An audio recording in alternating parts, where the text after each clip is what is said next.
하나님께서 오늘 주신 말씀 요한계시록 16장 1절부터 9절까지의 말씀을 우리 한 절씩 교독하겠습니다. 같이 한 절씩 교독합니다. 또 내가 들으니 성전에서 큰 음성이 나서 일곱 천사에게 말하되 너희는 가서 하나님의 진노의 일곱 대접을 땅에 쏟으라 하더라.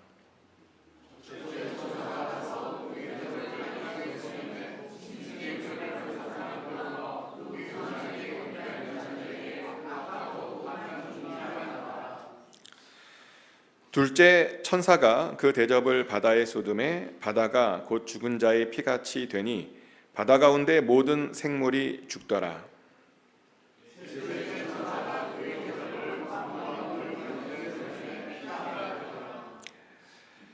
내가 들으니 물을 차지한 천사가 이르되 전에도 계셨고 지금도 계신 거룩하신 이여 이렇게 심판하시니 의로우시도다.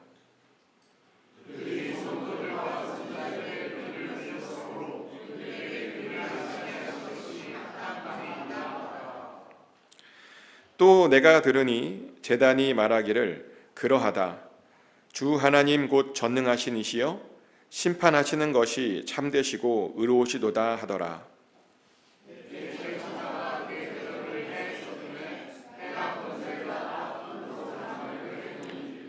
다 같이 읽겠습니다. 사람들이 크게 태움에 태워진지라 이 재앙들을 행하는 권세를 가진 하나님의 이름을 비방하며 또 회개하지 아니하고 주께 영광을 돌리지 아니하더라. 아멘. Please be seated. 하나님의 평안이 이 시간 여러분 심령 가운데 함께 하시기를 예수 그리스도 이름으로 축복합니다. 철로역장이라는 소설을 혹시 아십니까? 존 버년이 지은 굉장히 유명한 소설입니다. 개인적으로 저는 이 소설을 굉장히 좋아해서요. 그래서 영화로도 본 적이 있고 또 책으로도 2번 정도 읽었던 적이 있습니다. 왜 그렇게 좋아하냐면 이 책 안에는요, 우리가 어떻게 하면 구원을 받을 수 있는지 그 방법에 대한 이야기들이 담겨 있기 때문입니다. 혹시 여러분 중에서도 혹시 구원에 대해서 궁금하거나 관심 있으신 분들은 이 책을 읽으면 굉장히 큰 도움을 받을 수 있습니다. 꼭 한번 읽어보시기를 추천드립니다. 근데 이 소설을 읽어보면 천국을 향해 떠나는 3명의 사람이 나옵니다. 근데 그들의 이름이요 굉장히 재밌는데요. 한 명의 이름은 크리스찬이고 또 한 명의 이름은 고집쟁이이고 또 한 명의 이름은 변덕쟁이라고 나옵니다. 그런데 그 고집쟁이와 변덕쟁이도요 그 크리스찬을 따라서 천국을 향해서 그 여정을 시작했다는 거죠. 이 말은 무슨 말이냐면 고집쟁이와 변덕쟁이도 교회에 일단은 있을 수 있다는 뜻입니다. 하지만 문제는 그런 자들은 끝까지 그 길을 완주할 수가 없죠. 실제로 그 소설 안에도 보면요, 그들이 그 길을 끝까지 완주하지 못하는 것을 우리는 보게 됩니다. 보니까 고집쟁이는요, 길을 가다가 어려운 일을 당하자마자 고집을 부려요. 그러더니 다시 멸망의 성으로 돌아가 버리는 그런 장면이 나옵니다. 또 변덕장이도요, 또 마음이 금방 또 바뀌어갖고 또 다시 멸망의 성으로 그렇게 돌아가는 그런 장면이 나옵니다. 근데 보면 실제 현장에서도 현실에서도 그런 일들이 일어납니다. 고집쟁이들을 보니까요, 고집 때문에 교회에 있지 못하더라고요. 변덕쟁이들도요, 그 변덕 때문에 또 마음이 바뀌어서 교회를 떠나더라고요. 교회는요 보니까요 하나님 앞에서 자신의 고집을 꺾은 자들만이 그 교회에 있을 수 있는 곳이라는 겁니다. 교회는요 변덕을 부리지 않는 사람들만이 있을 수 있는 그런 곳이라는 거죠. 고집을 부리거나 변덕을 부리면 절대로 구원받지 못한다는 겁니다. 그리고 실제로 오늘 본문에도 보면 고집이 너무 세서요 보면 멸망당하는 사람들이 여기에도 나옵니다. 그들의 고집이 얼마나 센지요, 하나님께서 그들에게 끝까지 회개의 기회를 주셨는데 그 기회를 잡지 못하고 끝까지 고집을 부리더라는 겁니다. 그러더니 그 구원의 기회를 그렇게 잡지 못하더라는 거죠. 이 이야기를 좀 자세히 해드리면요, 오늘 본문은 사실은 이제 마지막 7 대접 재앙에 대한 이야기입니다. 요한계시록은 7개의 인재앙이 있고 7개의 나팔 재앙이 있고 7개의 대접 재앙이 있는데, 드디어 이제 마지막 7 대접 재앙이 나왔습니다. 하나님께서 천사들을 부르시더니 이 세상에 7 대접을 이제 쏟아 부으라는 거죠. 그래서 천사들이요, 그 명령대로 이제 7개의 대접을 차례차례로 쏟아 붓게 됩니다. 근데 놀랍게도 이 7 대접들이 쏟아질 때마다요, 보면 모세가 애굽에 가져왔던 그 재앙과 그런 유사한 재앙들이 거기에서 일어나는 것을 보게 됩니다. 첫 번째 재앙은 땅에 대한 재앙이었습니다. 천사가요, 그 대접을 이제 땅에다 쏟아 넣었더니 사람들에게 악하고 독한 종기가 생겼다라고 말합니다. 그런데 사실 이런 종기에 대한 재앙은요, 사실은 출애굽기에도 나오는 재앙입니다. 모세가 화덕에서 재를 2움큼 이제 가지고 하늘에 뿌리게 되죠. 그리고 그것이 티끌로 변해서 이제 공기 중으로 다 퍼지게 됩니다. 그리고 퍼져서 사람들에게 붙게 되는데, 그 티끌이 붙는 곳마다 보니까요, 악성 종기가 다 생겼다라고 출애굽기는 이야기를 합니다. 근데 그 장면에서 아주 놀라운 장면이 하나 있는데 뭐냐면, 그 악성 종기가요, 애굽 사람들에게만 붙고 이스라엘 사람들에게는 하나도 붙지 않았다는 겁니다. 애굽 사람들만 붙어서요, 애굽 사람들만 그렇게 고생했다는 거죠. 근데 이것이 왜 놀라운 장면이냐면, 사실은 마지막 날에도 이런 비슷한 일들이 일어날 것이기 때문입니다. 이 첫 번째 대접 때문에 생긴 이 악성 종황도요, 모든 사람들에게 생기는 것이 아니라는 것입니다. 짐승의 표를 받은 사람들과 우상에게 경배한 사람들에게만 그 악성 종기가 생긴다는 거죠. 사실 그래서 얼마나 안심이 되는지 모릅니다. 사실 종말의 때는요, 전 우주적으로 굉장히 힘든 시간이 될 겁니다. 아마 굉장히 고통스러운 그런 참혹한 시간이 될 겁니다. 하지만 그 힘든 시간 속에서도 하나님께서는요, 당신의 백성들에게만은 이렇게 피할 길을 내어 주신다는 거죠. 마치 출애굽 때 이스라엘 백성들에게 그렇게 그 재앙을 피하게 해 주었던 것처럼 그런 일들이 마지막 때에도 일어날 것이랍니다. 사실 그래서요, 우리가요, 무조건 주 안에만 있으면 됩니다. 아멘. 그 짐승의 표를 절대로 받지 말고 우리가 잘 버티면 됩니다. 그러면 서로 종말에 따라도 우리가요, 정말 안전할 수 있다는 것이죠. 그리고 또 그렇게 이제 종기가 다 퍼지게 되면 바로 이제 두 번째 대접이 이번에는 바다에 쏟아지게 된다라고 말합니다. 그리고 이렇게 바다에 쏟아지게 되면요, 바다가요, 죽은 자의 피같이 변해 버리게 된답니다. 그래서 그것 때문에 모든 생물들이요, 다 죽게 된다는 것이죠. 또 연이어 세 번째 대접도 강과 물의 근원에 쏟아지게 된답니다. 그러면 그 강과 그 물의 근원도요, 전부 피로 변해버릴 것이랍니다. 그래서 모든 사람들이요, 그 피같이 변한 그런 물들을 먹게 된다라고 성경은 말합니다. 근데 이 재앙도요, 사실은 출애굽기에 나오는 재앙과 일치합니다. 모세의 첫 번째 재앙이 그것이었죠. 모세가요, 나일강을 피로 바꾸어 버렸습니다. 모세가 지팡이를 들고 이제 강들과 운하와 못과 모든 호수 위에 내밀자 그 물들이, 정말 모든 물들이 다 피로 변했죠. 그 때문에 애굽 사람들도요, 정말 마실 물이 없어서 굉장히 고생했었다라고 성경은 말합니다. 그런데요, 마지막 때에도 그런 일이 일어날 것이랍니다. 많은 사람들이 물이 피로 변해서 피를 마시게 될 것이랍니다. 근데 보니까요, 하나님께서 그런 재앙을 내리시는 그 이유가 있었다라고 성경은 말합니다. 왜 그런 재앙을 내렸냐면요, 그들이 무죄한 성도들과 선지자들의 피를 그렇게 흘렸기 때문이랍니다. 그래서 그것을요, 보복하시려고 하나님께서 지금 그렇게 그런 재앙을 그들에게 내리신 것이랍니다. 이런 것을 보면요, 우리가 하나님에 대해서 확실히 알게 되는 것이 하나 있습니다.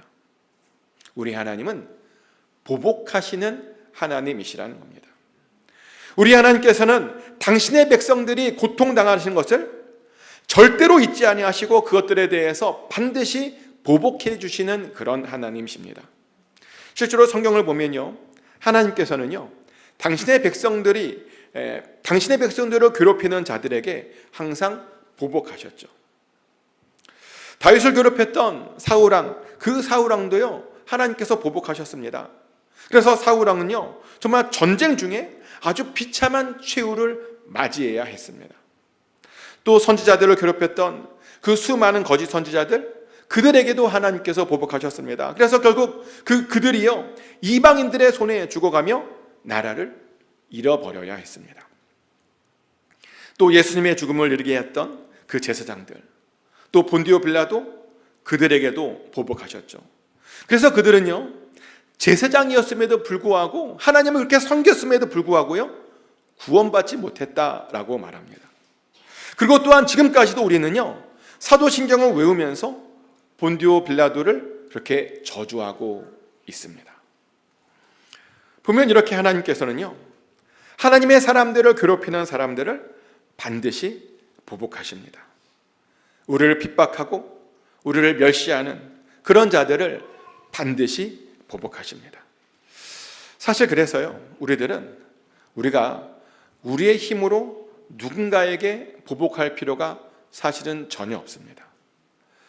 우리가 해야 하는 것은요, 사실은 보복이 아니라 사랑입니다. 하나님께 모든 것들을 맡기고 하나님께서 해결하실 수 있도록 우리는 그냥 사랑만 하면 되는 것입니다. 그것이요, 사실은 하나님의 백성들이 이 종말의 때를 잘 살아가는 그런 방법입니다. 또 네 번째 대접이 이제 쏟아지게 되면요, 이제 해의 열기가 더해져서 사람들을 태우게 된다라고 성경은 말합니다. 그런데요, 이 해에 대한 재앙은요, 사실은 이제 출애굽기에는 없는 재앙인데요, 사실 출애굽기 재앙 중에는 해가 많아지는 것이 아니라, 세지는 것이 아니라 해가 빛을 상실하는 그런 재앙이 나오죠. 해가 빛을 잃어버려서 온 세상에 어둠이 찾아왔었죠. 하지만 이번엔 그 반대로요, 해의 기능이 굉장히 세져서 사람들이 힘들어할 것이랍니다. 그리고 그 뜨거워진 해로 인해서 많은 사람들이요, 이런 반응을 보이게 될 것이랍니다. 요한계시록 16장 9절 말씀인데요, 사람들이 크게 태움에 태워진지라 이 재앙들을 행하는 권세를 가지신 하나님의 이름을 비방하며 또 회개하지 아니하고 주께 영광을 돌리지 아니하더라. 아멘. 사람들이요, 태양으로 인해서 모두 화상을 입게 된답니다. 근데 당황스러운 것은 뭐냐면, 그렇게 화상을 입고도 사람들이 정신을 차리지 못한답니다. 그렇게 혼이 나고도 자신들의 죄를 깨닫지 못하고 회개하지 않는답니다. 오히려요, 하나님의 이름을 비방하고 있다라고 성경은 말합니다. 정말 참으로 안타까운 장면이 아닐 수 없습니다. 아니, 어떻게 그렇게 혼이 나고도 어떻게 하나님을 비방하는 그런 태도를 계속 그렇게 보이는 것일까요? 근데 그들이 왜 그런지 아십니까? 보면요, 고집이 너무 세서 그런 겁니다. 고집이 너무 세다 보니 자기 스스로를 그렇게 망하게 만들어 버린 겁니다. 근데 성경에 보면 고집 부리다가 망한 사람들이요, 정말 한두 명이 아니에요. 정말 많습니다. 그 대표적인 사람이 우리가 아는 그 애굽의 바로였잖아요. 바로가 얼마나 고집이 셌습니까? 그렇게 혼이 났음에도 불구하고 바로는요, 끝까지 하나님께 고집을 부렸습니다. 결국 그러다가요, 자식도 잃어버리고 또 자기도 죽게 만들었습니다. 사실 그래서 우리는요, 절대로 하나님 앞에서요, 절대로 고집 부리면 안 됩니다.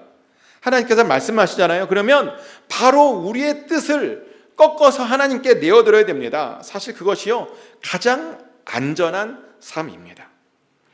아무튼 그렇게 네 번째 대접이 쏟아지고 난 다음에요, 다섯 번째 대접도 이제 연이어 쏟아지게 됩니다. 근데 이번에는 그 대접이요, 짐승의 왕자에 쏟아질 것이다 라고 성경은 말합니다. 기억하시겠지만 지금 이때는 어떤 때냐면요, 그 옛뱀이 바다에서 끌어올린 첫 번째 짐승과 또 나중에 땅에서 올라온 두 번째 짐승이 지금 활동하는 그런 때입니다. 그리고 그 첫 번째 짐승이요, 이 세상의 왕으로 지금 활동하고 있는 그런 때입니다. 그런데 하나님께서 뭐라고 말씀하시냐면 그 다섯 번째 대접을요, 이번에는 그 짐승의 왕자에 쏟아 버리시겠다는 겁니다. 그리고 그러면 애굽의 아홉 번째 재앙처럼 온 세상이 어둡게 될 것이라고 말합니다. 그리고 그렇게 되면 사람들이요 갑자기 여기저기 아파하게 될 것이다 라고 성경은 말합니다. 얼마나 사람들이 아파하는지요, 자기의 혀를 깨물어서 너무너무 힘들어할 정도라고 그렇게 성경은 우리에게 경고를 합니다. 자, 그러면 이렇게 아프니까, 이런 통증이 오니까 그럼 어떻게 해야 되죠? 아프면 당연히 자기의 잘못들을 돌아보고 회개할 것이 있다면 그것에 대해서 우리가 회개를 해야 마땅하죠. 하지만 문제는 여전히 사람들은 고집을 부릴 것이랍니다. 그래서 그들이 회개하기는커녕 그렇게 큰 고통을 당하고 있음에도 불구하고 그들은 여전히 하늘의 하나님을 향해서 비방하고 회개하지 않을 것이다 라고 성경은 말합니다. 그러자 이번에는 여섯 번째 천사가 나타나서요, 그 여섯 번째 대접을 큰 강 유브라데에 쏟게 된답니다. 그리고 그렇게 쏟게 됐더니 그 큰 강이 싹 다 말라버릴 것이랍니다. 그리고 그렇게 말라버린 강으로 동방에 있는 어떤 다른 민족들이 건너와서 전쟁을 벌이게 된답니다. 그러자 사탄과 그 짐승과 그 거짓 선지자들도 거기에 맞서서 그들과 이제 전쟁을 하게 되는데요. 온 천하 왕들이 전부 다 어디로 모이냐면, 아마 들어보셨을 거예요. 아마겟돈이라고. 아마겟돈으로 몰려들어서 거기에서 세계대전이 일어날 것이라고 성경은 말합니다. 여기서 아마겟돈이라는 말은 히브리 말로 어떤 말이냐면요, 무기또의 산이라고 하는 그런 뜻인데요. 바로 여기서 마지막 전쟁이 이제 거기에서 일어나게 된다는 거죠. 그런데요, 사실은 이 무기또의 산에 대해서 학자들의 여러 다양한 어떤 해석이 좀 있습니다. 어떤 학자들은 정말 이 무기또의 산에서요, 진짜 세계대전이 일어날 것이니까 준비해야 된다라고 말합니다. 마지막 때에 동방에 있는 러시아와 중국과 아랍 사람들이 한 편을 먹고 또 나머지 서방 사람들이 또 한 편을 먹어서 이 무기또에서 전쟁을 할 거니까 우리가 거기에 대해서 준비해야 된다고 말합니다. 그런데요, 사실은 대부분의 학자들은 그렇게 생각하지 않습니다. 대부분의 학자들은 이 무기또에서의 전쟁을요, 그냥 단순히 상징이라고 봅니다. 왜냐하면 이 무기또가요, 이스라엘 사람들에게도 그냥 상징이었기 때문입니다. 그 무기또 지역은요, 가나안 땅에서요 아주 중요한 군사 요충지였습니다.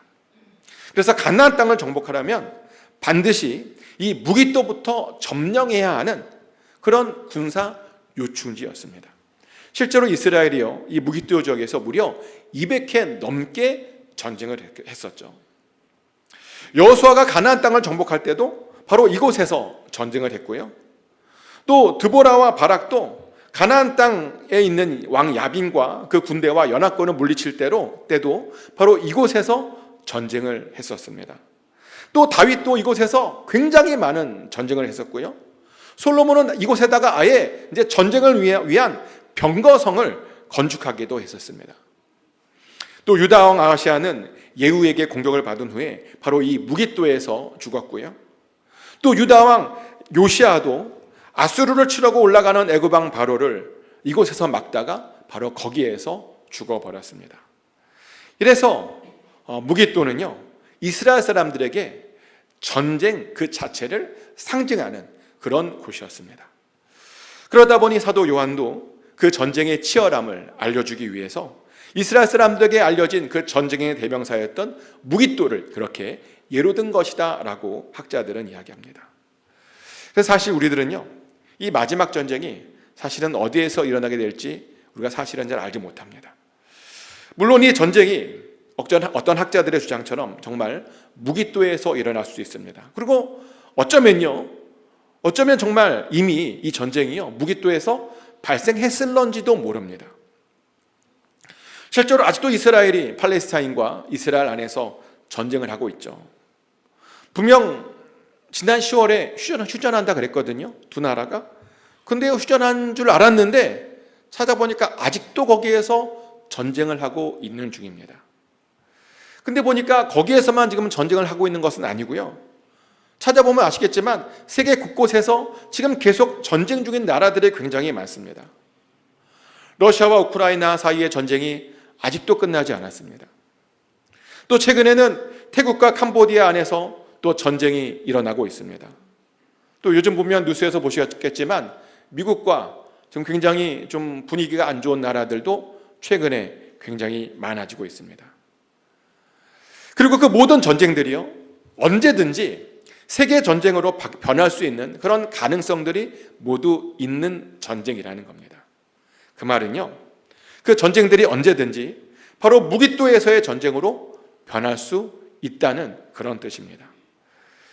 그래서 사실 우리들은요, 지금 일어나고 있는 이런 전쟁들을요, 절대로 가볍게 봐서는 안 됩니다. 사실 우리가요, 전쟁이 일어날 때마다 중보기도 해야 되는 겁니다.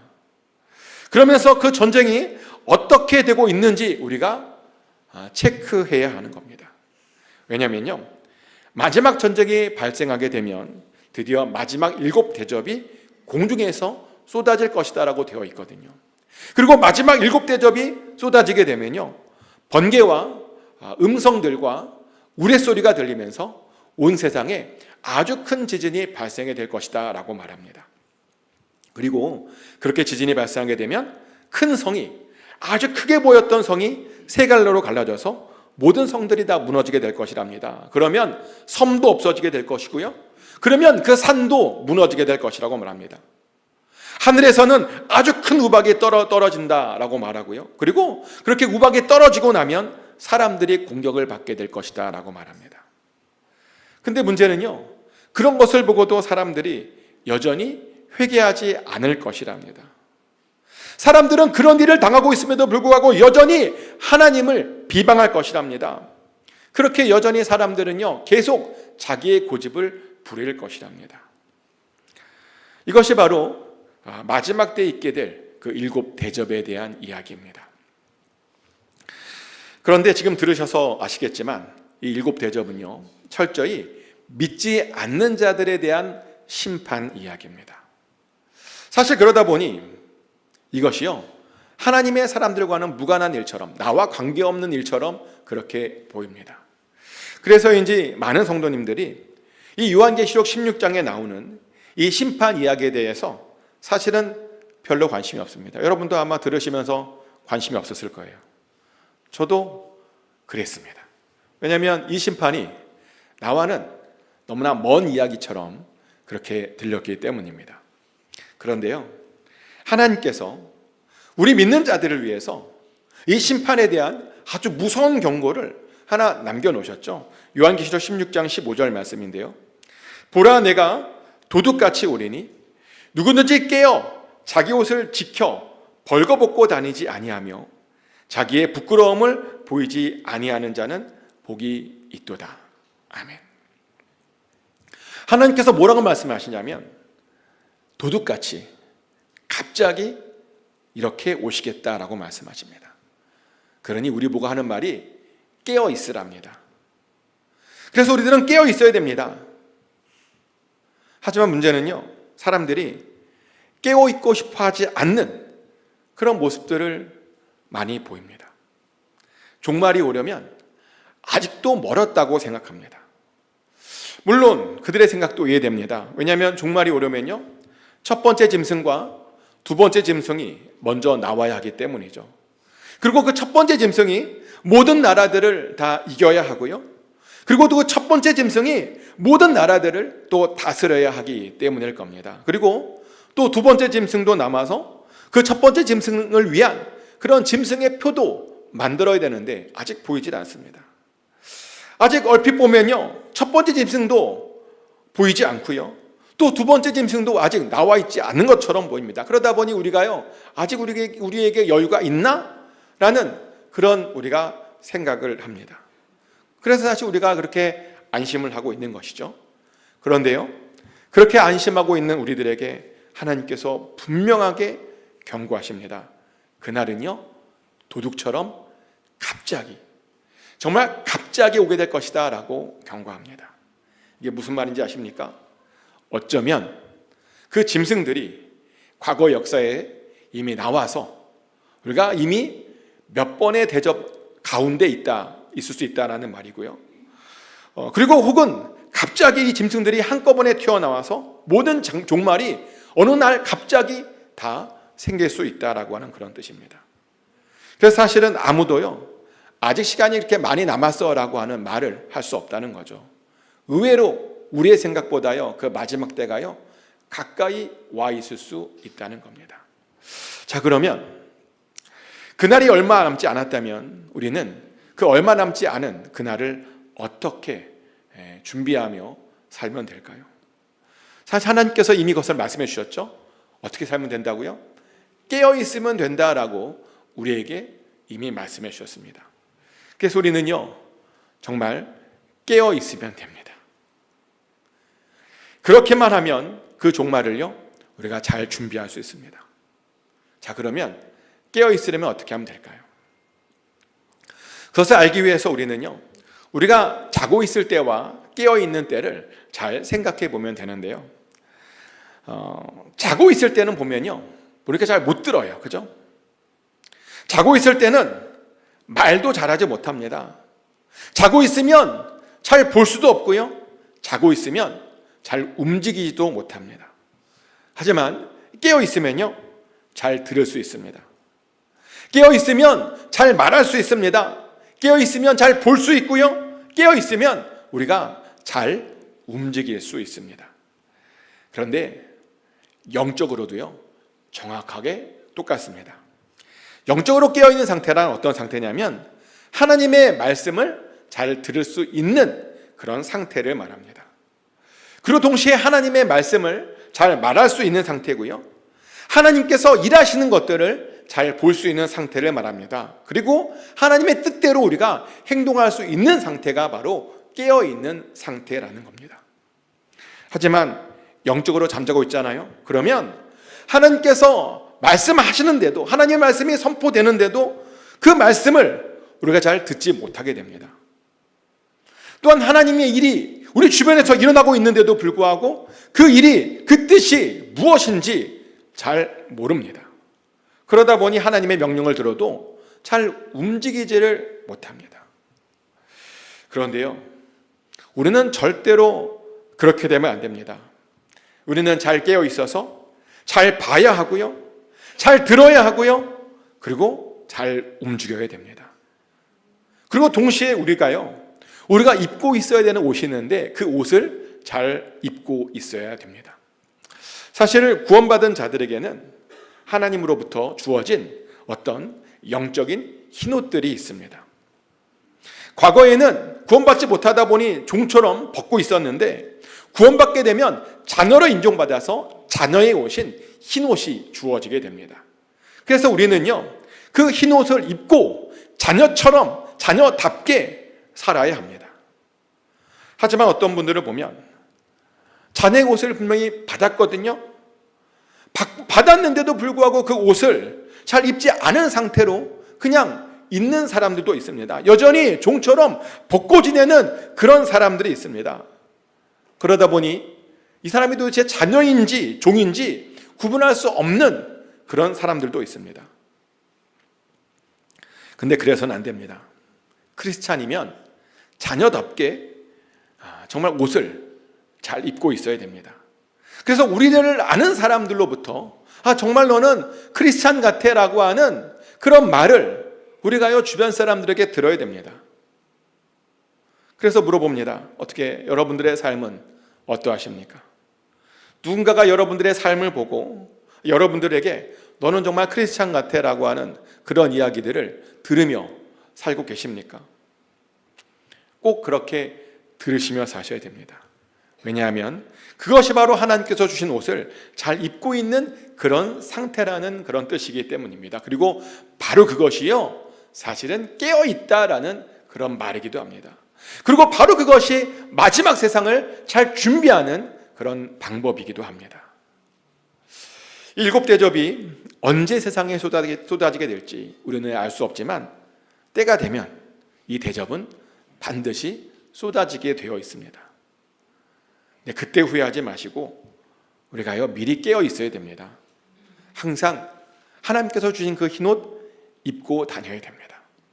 그래서 그날에 예수님의 영광스러운 다시 오심을 함께 웃으며 맞이하는 저와 여러분 되시기를 예수 그리스도 이름으로 축복합니다.